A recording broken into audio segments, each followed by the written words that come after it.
I didn't go by the house. Probably be a couple, at least next lesson. Hello. Actually have to use them. Here right now, we'll just talk about possibility of doing this. Yeah. Okay. Why? Why is it possible? Hello.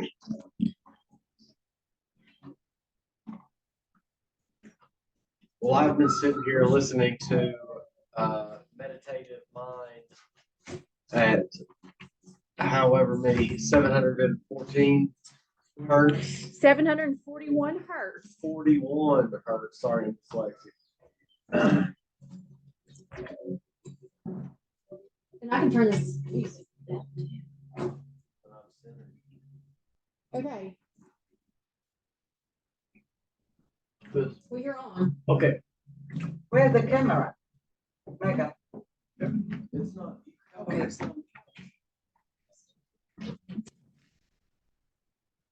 I'm not in the picture, right? No.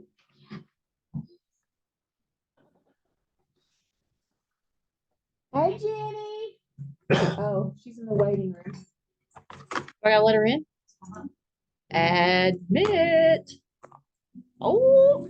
Oh, it's your cousin. Hello. Hello. Hello. Uh-huh. Hello. Hi. Hi, friend. Welcome to the vibe. I've never seen her before. Okay, you can see Dad?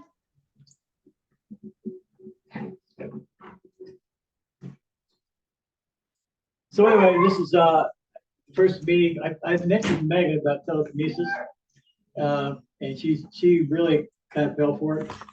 So I thought, okay. I sent her some books to read, and she said she wanted to have some meetings. So I thought, really good idea. But before you get started, if you talk to anybody on the street, they're going to say telekinesis in the class. Okay, so we have to address the issue about why it could be possible. And I want to talk to you about some of my accomplishments, things about how I've been very successful with that, things like that. You got everything going?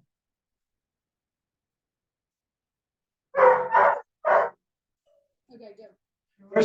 First of all, I've got a master's in physics, and I'm working on a PhD in life sciences, which is basically combining theoretical physics with philosophy.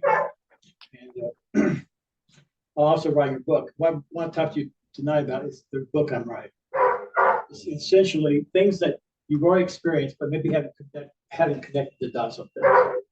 Okay, first of all, what does bio mean? It means life, right? Can you guys add 2 + 2? Yeah, you can do that, right? So you're a computer, right? So you are a biocomputer. Is that right?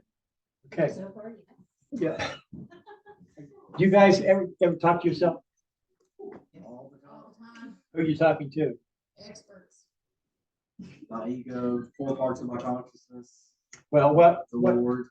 what I hope to show you is that who you're really talking to is someone, a friend, number one, friend who is 10,000 times smarter than you are, and the friend never sleeps. And so my book is about experiments that you can do to show that all this stuff is true.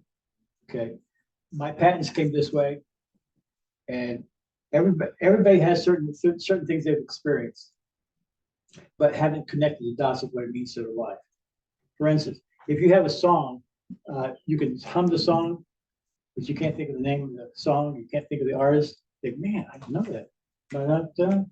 What in the world's the name of that song? Who sung it? Okay, and then sometime later you'll be off doing whatever, and it comes to you just like that. Okay, that is what they call the eureka moment, and that is the basic part of invention. That's what it is. It's just that. Okay, all my inventions came that way. Working real hard on a problem, a group of engineers, and we'd be working on it for a number of days, and couldn't find the answer. I'd be taking a shower, mowing grass, something, got the answer complete. Didn't have to do anything. I don't have to make it better. It just comes to you. Now, Okay, you guys are about computers. We established that, right? What do you know about computers? Can they be programmed? Yeah. Okay, how? With a mouse, keyboard, writing code? Yeah, writing code. Maybe a video camera, maybe a audio microphone or something like that. Well, how are you guys being programmed? Who's programming you? Up to this point in your life, who's programming you? We are. Your mother, your father, your brother, your sister, your aunts, your uncles, the movies, everything. Okay. Yeah, everything. Okay. Now, when you talk to yourself, that's also another way that you're programming yourself as well. Because if you say to yourself, well, I'm just not very good at that, your friend who's 10,000 times smarter than you says, oh, I can make that happen for you. Okay. Oh, I'm not good at math. Right? Just leave me out of that. Okay, we'll do that. Okay. Now, when I was in high school, I was valedictorian in my class, which means I was the #1 student. Okay. I actually graduated greater than 4.0, on a 4.0 system. Okay. How did I do that? I saw myself as a 100% student. If I ever got a 99, I was upset. Okay. Now, I would dare say that being an A student was easier for me than my brother being an B student. But he always struggled. Always had excuses why he didn't get something like that, why I got lost. Something, always. But for me, it was easy because I saw myself that way. If you see yourself as being a certain thing, if you see yourself as a carpenter, doing carpentry work is difficult. Okay. If you see yourself being a farmer, doing farming work isn't difficult. So if you see yourself as an A student, you just do the things that it's not stress. Okay. So and this friend that that you have access to, you can program yourself. So when you become an adult, you learn how to program yourself. Now, I give a speech to high school students as well. I tell them when they get out in the world, then they need to know how to program themselves. Program yourself is very easy. In fact, you can do it. I can show you. Just put your hands up like this. This is an easy demonstration how you can program yourself.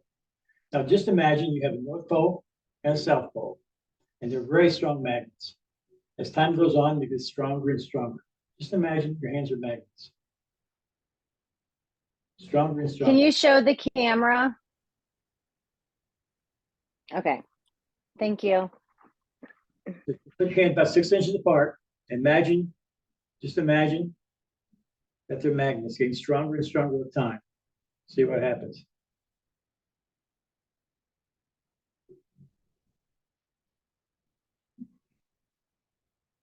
Now this is a very subtle thing. It doesn't happen. Your hands don't come together. Some people scream because they feel some kind of tingling in their hands or something like that. But eventually, if you imagine it, your hands will come together. Okay. Here's another thing you do. Do like this. Okay, this is called the swan technique. Now imagine this is a swan. Here's the swan's face. Right here.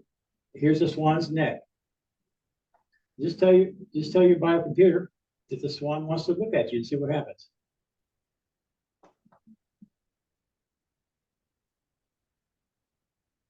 Swan wants to look at it.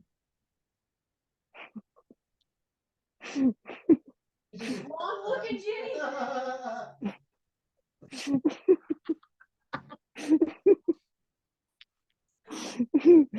Okay. That's funny. You can do this with quiet times, things like that as well. Okay. Now here's one that anyone seems to do very well on the first time. Just put your hands out straight and even. Take your left hand, put it palm up. Now close your eyes. Now imagine you have a very heavy rock in your left hand, extremely heavy rock, being heavier and heavier. On your right hand, you have a string tied to a large helium balloon, pulling your hand higher and higher. String on your right hand, pulling your hand higher and higher with a helium balloon. On your left hand, a heavy rock, being heavier and heavier. Now open your eyes. Now, why is this important? Like I said, if you say to yourself, you're not good at something, your subconscious mind, oh, she makes me sick. Guess what? Your programmer knows how to make you sick. Okay? So you have this biocomputer that you can ask to solve problems for you. Now, when I was, a lot of my inventions, I'd be working real hard on something and couldn't come up with the answer. Well, I would just meditate. When I came in here, I just meditate and say, I don't know what the answer is, but I know the answer already exists and it'll be revealed to me. And usually within an hour, boom, particularly at work. The longest time it ever took me at work was 3 days. We were working on a problem. It was 4 engineers were working on speak and spell. Okay. And the guy, one of the guys was an analog designer. It's a digital chip, but he was an analog designer. So he built some analog stuff in the digital chip, which turned out didn't work. So we were trying to make corrections. We didn't know how to fix it because we already had the design done and we already had prototypes and the prototypes didn't work. So our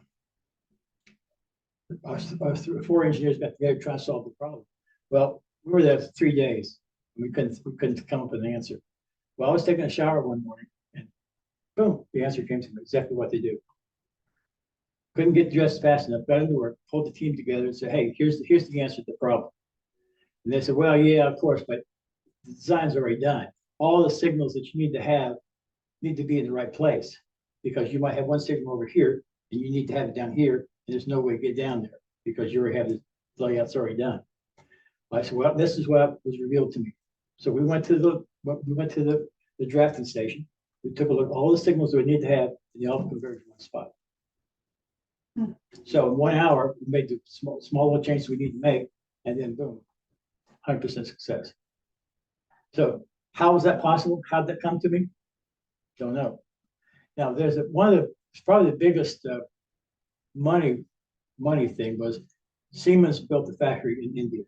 A large factory, brand new. They had all Siemens equipment in it. And on commission day, when they fired it up to make sure all the bottles got filled and got counted and put in boxes and stuff like that, they turned the power on and it came up and died down. Within a minute, just shut down completely. They reset it, powered back up, shut down again. Well, we sent 3 engineers who had worked on the project over to India to try to find out what the problem was. Well, they were there for like a week. They finally decided it's the power coming in. It wasn't our equipment, it was the power coming in. And so they solved the problem, right? No, they didn't solve the problem. India sued Siemens for $60 million. He said, come take your equipment out, it doesn't work. They said, what's your power? Fix it. No, you knew the power was like that before you did. Okay, so anyway, the engineers came back, they set up a mock-up in the lab of what they had seen in India. And sure enough, when they got the same noise level when the power coming in, the thing failed. And they worked for like, 3 months trying to figure out what's going on. They had strip chart recorders, oscilloscope traces, all kinds of stuff. And they couldn't come up with the answer. And so this is a project, I was in the design, ASIC design center. Had nothing to do with engineering, nothing to do with the industrial controls at all, zero. My supervisor came to me and said, go talk to them. They're struggling and they're nowhere closer than they were. So I went out and talked to them for about an hour. They were happy to see me because I had this reputation, okay, being able to solve problems, look through the fog and find the answer very quickly. I talked to them for about an hour. So, okay, went back to my desk, cleared my desk, put my feet up on my desk and said, I don't know what the answer is, but the answer will be revealed to me. I just turned it over to my biocomputer. I'm not that smart, but it is. I sat there for about an hour and it pointed me exactly to the communication chip, the input to the communication chip. That's where it told me to go to. So I put all the schematics for it, the timing diagram for it, and I found the design error. That the original designer made an error.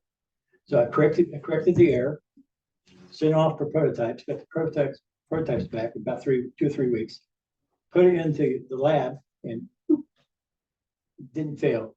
They ran for quite a number of weeks and it never did fail.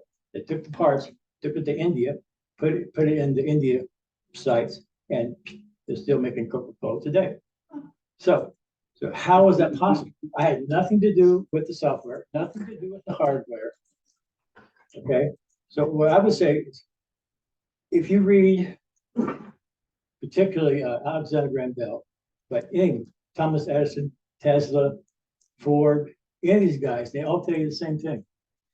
That The answers are out there. And this is something I told Megan before is your thoughts are not your own.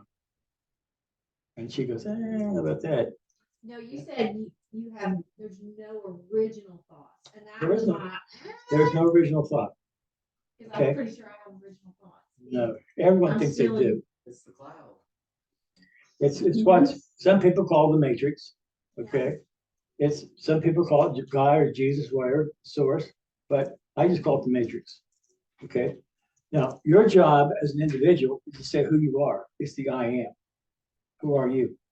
And then you get the thoughts coming to you.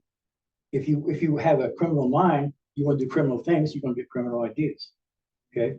If you're going to be a good person, you're going to get good ideas. So you define who you are, then the matrix gives you those thoughts. You don't originate them yourself. If you talk to all the great inventors, they'll say the same thing. Is that obtainable through prayer and meditation or just concentration? All roads lead to Rome. Right. It's just how you get there. Yeah. Okay. As long as you have this idea that you have something inside you that's powerful and you can use it. It's the universe. It's the whole idea. There's a powerful good in the universe and you can use it in a personal way. There's a benevolent too. Yeah. Uncle Stan, Yes. if I could just say, like, with everything you're speaking, well, I am following you and I love it. But I just wanted to suggest, like, because they asked, how to, get there. For me, it started, when I started meditating, my meditation, but like, I always had that thing in me that I couldn't meditate. Everybody says, I can't do that. My mind won't settle, so start slow. If you can't meditate, like, start like, a minute, even a minute works, but that will help, I think. Exactly. Yeah, you got to start slow. Even with talking about telekinesis, it's got to be slow. You can't just go to the gym and push 300 pounds. Okay, you got to start with 50 pounds and then work your way up. Okay, same thing go with telekinesis or any kind of psychic type of ability. You start slow, you start small, and build on it. Mm. Is this a force within us, or like your chi, or your spiritual energy, your soul power, or is this connected to the mind, which is, are you of the mind that your mind is your soul, or are you of the mind, and I don't know if that would pertain to class. Well, or if either you- matter. Yeah, all this stuff, you have to understand what you're just talking about. You have to have a concept for yourself. Yeah. Before you can go off and try to move things with your mind, you have to have an idea of what all these things are about. If you take a look at quantum physics, but when I was young, really young age, I always had this like, what's the nature of reality? Where did my great grandfather come from? Yeah. Okay. So I always had those questions. And I went into physics to try to answer that question. But most of physics is you got equations. Okay. And you're solving, is it conservation of mass and energy and all that kind of stuff. And you use that, those basic concepts to figure out all the different equations that you have to work with. But when you get in quantum physics, it's way different. Because now you study quantum physics, you have something called the observer effect. Okay. It affects what Uh, the outcome is. Yeah, what you expect to see is what comes. So now you start getting into consciousness. The Higgs boson. Yeah, you start getting into consciousness. Okay. Now, okay, so that's like on the physical side of things. Take a look at quantum physics. There's something mysterious here that we don't quite understand. It's thought is faster than the speed of light. Einstein said nothing is faster than the speed of light because it's an electromagnetic wave going through space or whatever. Nothing's faster than the speed of light, but thought is. Thought has no barrier. There's no walls, no lead chambers, nothing like thought can go through anything. Okay. So on the physical side of things, you look at quantum physics. So if you do a little study, you don't have to get into all the equations and stuff like that in quantum physics. You get into what does it mean? Okay. Then you go over to the Bible, which is more spiritual or philosophical types of thing. So what verse in the Bible ties those two things together? Because what Einstein was trying to do all of his life is have a unified theory about what explains everything. So you have everyone has a second. That it's explainable. Yeah, it is. I don't think ultimately, well, if it is, we've not quite yet. You can't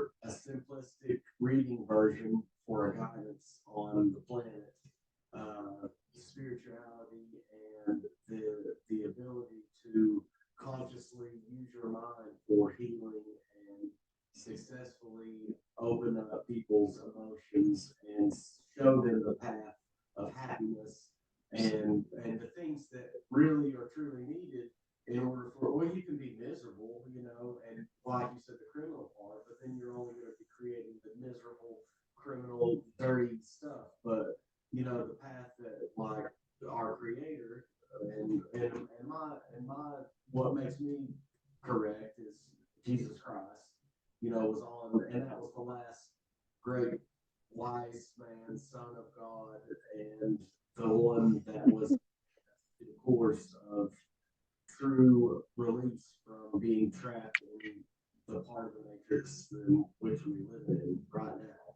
you know, and allowing our spirit to be set free to go to the cloud or to heaven or where it's beyond undescribable by us and our little small ability to make the words right, you know, like what is it? Well, we don't know, you know. Well, on the physical side, Hey, I don't know who was talking, but I'm over here saying the amen and the hallelujah because Yeah. whoever was just talking, I resonate with that message. That is exactly how I feel. Cool. So thank you for that. so anyway, on the physical side of things, quantum physics explains things about consciousness and starting to understand about consciousness through quantum physics. Okay, but on the other side, the Bible has many verses that, like you said, are very applicable to that. Yeah. So Einstein, all his life, tried to tie those two things together. But if you go to John chapter 1, verse 1, it says, in the beginning was the Word. But, okay, what does that actually mean? You go back and take a look at, you know, since I'm married to a Russian, translation is a very important thing because you have one word means many different things. Yeah. So if you go back, Hebrew to Russian, Hebrew to English. yeah. So if you go from the King James Version, you go back a little further, it's in the Greek, and the Greek say logos, in the beginning was logos, which is reason and logic. Yeah. If you go back even further than that to some original texts, it says, in the beginning was consciousness. Yeah. And consciousness was with God, and consciousness was God. So you hear things like, the kingdom of heaven is within you, okay? Absolutely. So that says God is consciousness, you are consciousness, so God is the ocean, and you're a drop in that ocean. Absolutely. Okay? So your connection to God, part of that same thing. yeah, your connection to God is your consciousness. And does that tie into the string theory and Yeah. particle theory? Well, because I believe, I mean, I can feel a connection with the people that I've met and known throughout life. I mean, I still have connections to people that have passed.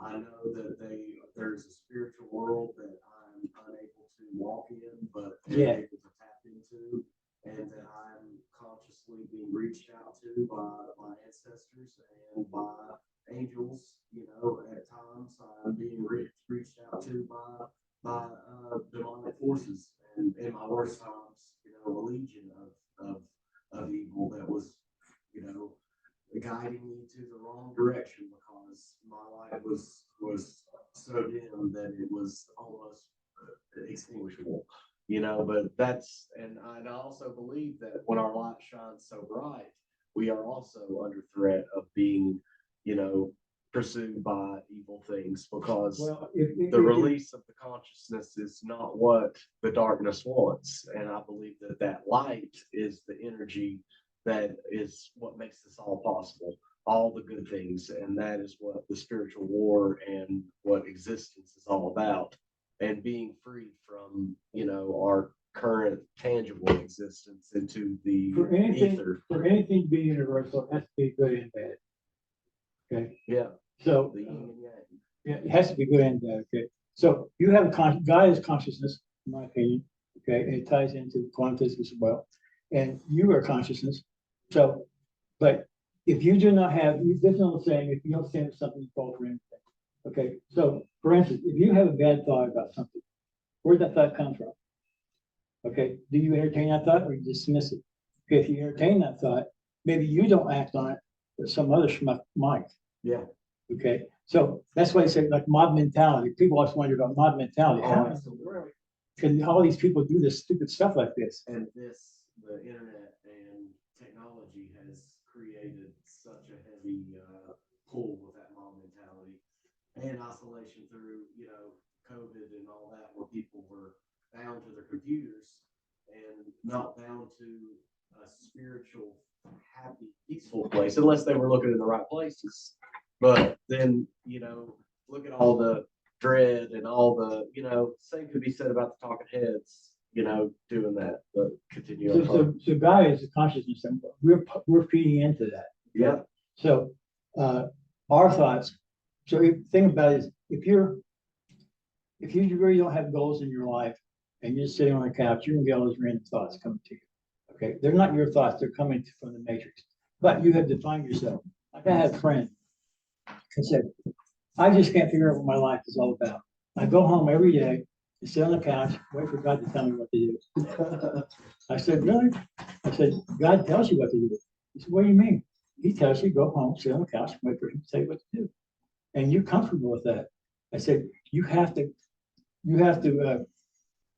have something that God can work with. Okay, if you don't have a thought that's something you want to do, then all these random thoughts." And he told me he had a lot of random thoughts. He said, "I'd say I love you, but I could kill you. I have this thought I want to hit you." So where's that come from? It comes from something else, because he doesn't have a good self-image of himself. So he's allowing all these other thoughts to come into it. Those aren't his thoughts. Okay, if you read all the great inventors, they always say simply, "It's not my thought. I was working on something, the thoughts came to me." Okay. Now, the purpose of my writing this book is to have experiments that you can do to show that you have these kind of things. Like I said, your friend never sleeps. Okay, when you go to bed at night, have a clock you can look at. Just before you fall asleep, say, "I want to wake up at some random time." Let's say 3:30. Okay, go to sleep. You open your eyes, look at the clock, it'll be 3:30. Not 1 minute before, not 1 minute after. Okay, so do a second night, pick a different random time. Let's say 2:19. Go to sleep, open your eyes, look at the clock, it'll be 3:19. Not 1 minute before, not 1 minute after. Do a third night, because third night's like the charm. First night was a coincidence. Second night, well, maybe something to it. Third night is kind of like the charm. Scientifically proven. Yeah, well, not really, but it's enough so for government work, right? So try the third night. Try the third night and pick some different random time. Let's say 1:14. Open your eyes, it'll be 1:14. Now you'll have a number of clocks in your house, but it's the clock that you're looking at. Many clocks in your house. Well, I'd say I want to sleep I don't want to wake up till 8 o'clock every day, but it don't seem to work for me. I get woke up at 2 o'clock, 3 o'clock, 4 o'clock, 5 o'clock. And I was gonna say, what Tonight, we wake up at 1:14, 2:19. Yeah, 4 o'clock, 4:44, 3:30. Just try this experiment. Just say when you go to bed by a certain time, Yeah, I will. and you'll find that it works. Now, Andreas, he was a foreign exchange student, lived with us for a year, from Switzerland. Who was it? Andreas Wiedemann. Oh, Rest in peace. Yeah, he's gone. okay. A brain tumor, I think. But anyway, I told him about it. He said, "Can't possibly work." He's from Switzerland, which is the German type of a background. He said, "Can't possibly work." And I said, "Why not?" He said, "Number one, I'm asleep. Number two, I'm unconscious. There's no way I know what time it is." I said, "Well, just play with it. All these kind of things, just play with it. Okay, don't take it real serious, because your friend will do anything you want to do. Okay, just tell yourself you want to do this." And he said, "Okay, I'll try it." He came back after 3 nights. He said, "I can't believe it. It worked 3 nights in a row. How does that work?" I said, "Take the rest of your life and figure it out." Okay. So I taught him about the programming, how you can program yourself, and it's very important how you talk to yourself. Okay, this kind of thing.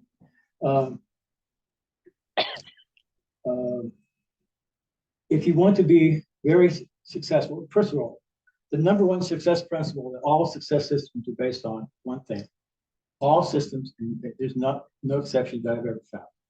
You can't do anything without thinking about it first. All systems are based on that. Okay, so the number one success system that I found as far as productivity is before you go to bed at night, write down 7 things that you want to do the next day. And then you're not gonna do them right then, you're just gonna write them down and just give it a quick thought, okay, I need to do this, I need to do that, I need to do that. Okay. And then go to sleep. What you find out, you wake up the next day, and you may not be all 7 done because you have other outside influences affecting you, but you're gonna find out you're gonna be much more productive by having that kind of system in place. Okay. Now, if you have some kind of a problem that you want to solve, personal problem, could be even work related, whatever. Before you go to bed at night, say to yourself, I'm gonna have a dream about this. How to solve this problem. I want to have a dream about it. I'm gonna remember this dream, and I want to know what the dream means. I'll know what the dream means. Okay, and then you just go to sleep. So in the middle of the night, Uncle, I just had a question. Sure. Like, cause you were saying like, write down like 7 things you want to do the next day. Right. Well, I feel like that's the opposite for me because this is like something I've actually been talking about with people the last few days. Because like I feel like if I give myself too much to do, like the next day, like if I say I have to do the dishes, I gotta vacuum, I gotta go to the store and yada yada, and I think of that, the night before, the next day, I feel like I have a weight on me that I have all the stuff to do and nothing gets done. I sit on the couch all day. But if I don't put that much pressure on me with like a big old list, like I'll just like one task, like I end up being more productive. Like, so I'm just curious as how that works. All these techniques I'm sharing with you, it should make life easier. Okay, none of these techniques make life harder. Everything should make it easier. So it becomes a part of the process. What you're trying to do, you just realize you have a part of you that you're not exposed to right now, you're not necessarily even aware of, that make you more productive. Okay, if you don't want to write 7 things, write 3 things. But you want to write 3 important things. You wouldn't want to write, I'm going to do dishes tomorrow. That's sort of a mundane thing that you do every day anyway. Okay, but something Right. I want to do this. You want to meet some people, whatever. However it turns out, just say you want to have a dream about this, and you want to come to some kind of conclusion. Now, I had a question years ago. How do you have a good business? What's a good business plan? So, okay, I went to sleep. I'm going to dream about it. When I woke up the next day, well, the flash was business. I'm thinking, well, that's a stupid one. But what revealed to me is be you and have a bus, take other people with you. Be USI, get busy. That was the message I got. You got to do something that's you. That's not somebody. You're not doing something someone else wants you to do. You got to be you. You got to take people with you, and you got to get busy. That was my dream. Okay. I said, well. Hey Megan, ain't that what we're doing? Uh-huh. That's right. Uh-huh. But there's a lot of trying to think of some of the things that you can do very quickly. You're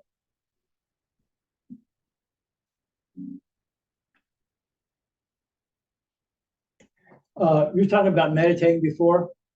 One of the things I found to be very helpful, this thing called image streaming. Okay, I used to do that when I was very young, in grade school. I used to do this. I used to image stream. I'd go out into the field. I would put a blanket on the ground. There's a big cow pasture. Put a blanket on the ground. Be in the middle of the day, and I just close my eyes, look up, and I'd have a movie. Okay. Now, image streaming is basically one way you can do it is take a pencil. I call it the pencil drop technique. Just take a pencil, okay, like this. Rest your hand like you're on a chair or something like that. Okay, you have a chair. But you have a chair, okay. You don't want to have your hand up in the air. You just want to have your hand like this, okay. Then what you can do, you just say, okay, close your eyes, just concentrate on your breathing. Breathe a little deeper than you normally would. Close your eyes and breathe deep. And what you find out, a very short period of time, that pencil is going to get real heavy. And you're going to start feeling your heartbeat in your fingers. And the pencil's going to get real heavy, and it's going to feel slippery.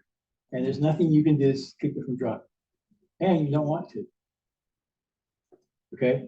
because you're at that point, you're in that theta state just before you fall asleep. Okay, then you drop your pencil. If you read about Einstein, he used that technique. Okay, if you read about Thomas Edison, he used the technique, but he used ball bearings in a pie tin. In the afternoon, if you read about Thomas Edison, he talked about taking an afternoon nap. He had some kind of problem he wanted to solve. He'd get some ball bearings hand, lay down on his couch, have a little pie tin down there. As soon as he went into that theta state, just before he goes to sleep, his hand released, the ball bearings fall down, hit the pie tin, wake him up. He'd reach down, pick him back up again. Okay, now that's the technique used. You can do the same thing with a pencil. Well, see, brain waves, normally in the state you're here, you're in a theta, you're in a belt theta. You're in a beta state, okay, what's called the beta waves. Okay, if you close your eyes, typically you go into what's called the alpha state. It's a easy learning state. It's easy to concentrate when you're in alpha state. The state below that is called theta. Okay, and then when you go into delta, that's when you're asleep. So it's the state before you're asleep. Okay. That's why you tell kids bedtime stories.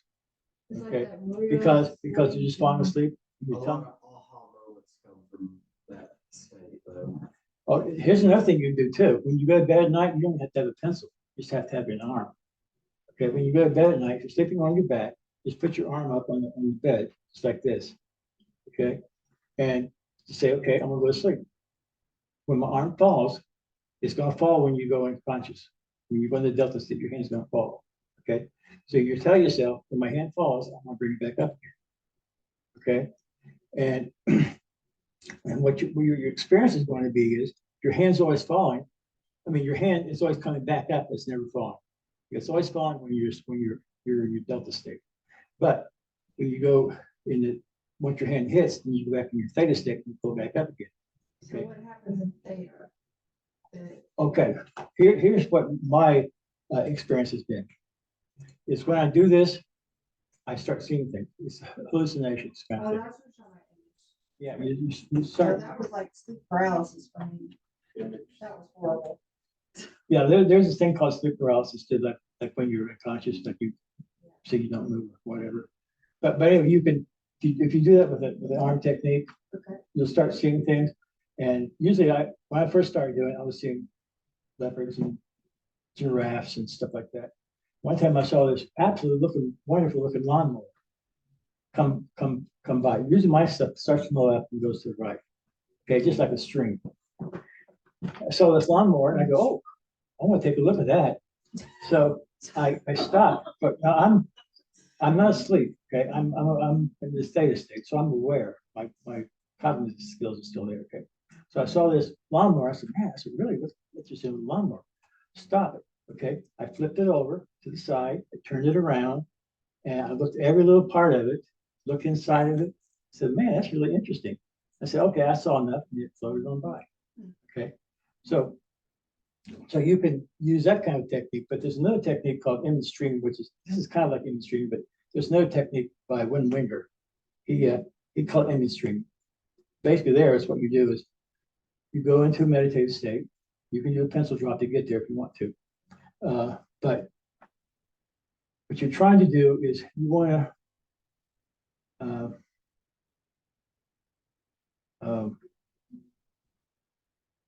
I guess either you can say, I want to see some kind of random thoughts or random things, or I want to see something specific. Okay. When I've done it, usually I'm on the beach and I see these lots of rocks on the beach. Okay.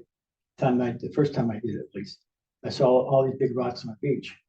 And I said, okay, that's really interesting. And it's really detailed. Okay. What you're trying to do, use all your senses that you can muster up, and you want to speak aloud.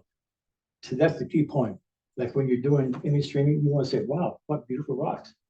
Okay, let's walk a little further.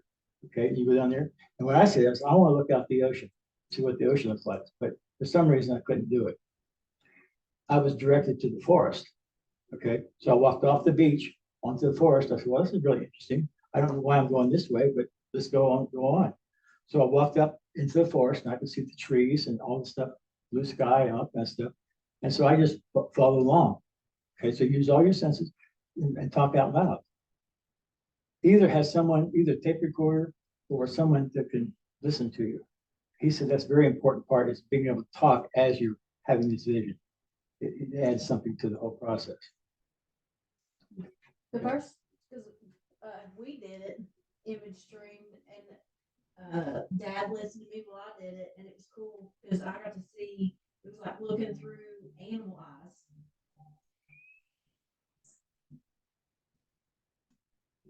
Here's another thing that I did something like you was talking about here. While I was meditating, and I saw this. I was in the state, and I was in New Orleans in 1850s.